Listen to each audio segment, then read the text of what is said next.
महिलाओं को उत्पीड़न से बचाने वाले कानून के दुरुपयोग को लेकर सुप्रीम कोर्ट ने एक बार फिर से बड़ी टिप्पणी करते हुए कहा कि महिलाओं के कल्याण के लिए बने सख्त कानून पतियों को सजा देने, धमकाने, दबाने या उनसे पैसे ऐंठने के लिए नहीं है। जस्टिस बीवी नागरत्ना और जस्टिस पंकज मित्तल ने कहा कि हिंदू विवाह एक पवित्र बंधन है, परिवार की नींव है, कोई व्यापारिक सौदा नहीं। सुप्रीम कोर्ट ने यह टिप्पणी एक वैवाहिक विवाद का निपटारा करते हुए की। शीर्ष अदालत ने तलाक को मंजूरी देते हुए पत्नी की तरफ से पति के खिलाफ दर्ज कराए गए सभी आपराधिक मामलों को भी रद्द कर दिया। यह मामला एक अलग हुए दंपति के बीच तलाक का था, जिसमें पति को पत्नी को 12 करोड़ रुपए की स्थायी गुजारा देने का आदेश दिया गया। कोर्ट ने उन मामलों पर चिंता जताई जहां पत्नी और उसका परिवार पति और उसके परिवार से पैसे ऐंठने के लिए आपराधिक शिकायतों का इस्तेमाल करते हैं।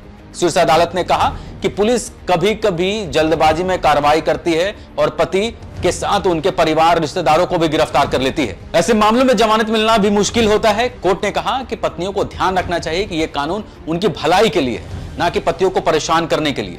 बेंच ने देखा है कि वैवाहिक विवादों से जुड़ी ज्यादातर शिकायतों में भारतीय दंड संहिता की कई धाराओं, मसलन बलात्कार, आपराधिक धमकी और विवाहित महिला के साथ क्रूरता एक बंडल के रूप में इस्तेमाल किया जाता है, जिसकी सुप्रीम कोर्ट ने कई मौके पर निंदा की है। कोर्ट ने कहा है कि पत्नी द्वारा भोपाल की एक अदालत में लंबित हिंदू विवाह अधिनियम 1955 की धारा 13(1) के तहत दायर तलाक की याचिका को पुणे की एक अदालत में स्थानांतरित करने की मांग करते हुए एक याचिका दायर की गई थी।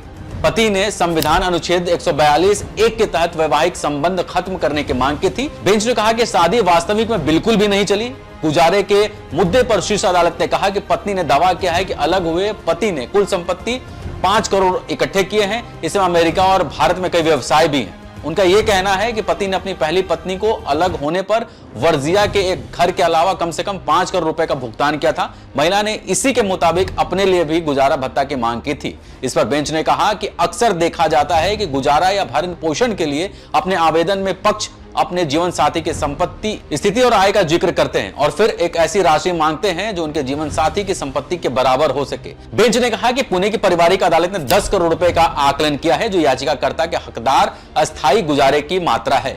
हम पुणे की पारिवारिक अदालत के उक्त निष्कर्ष को स्वीकार करते हैं। याचिकाकर्ता को 2 करोड़ रुपए की अतिरिक्त राशि का भुगतान किया जाना चाहिए ताकि वो एक और फ्लैट प्राप्त कर सके।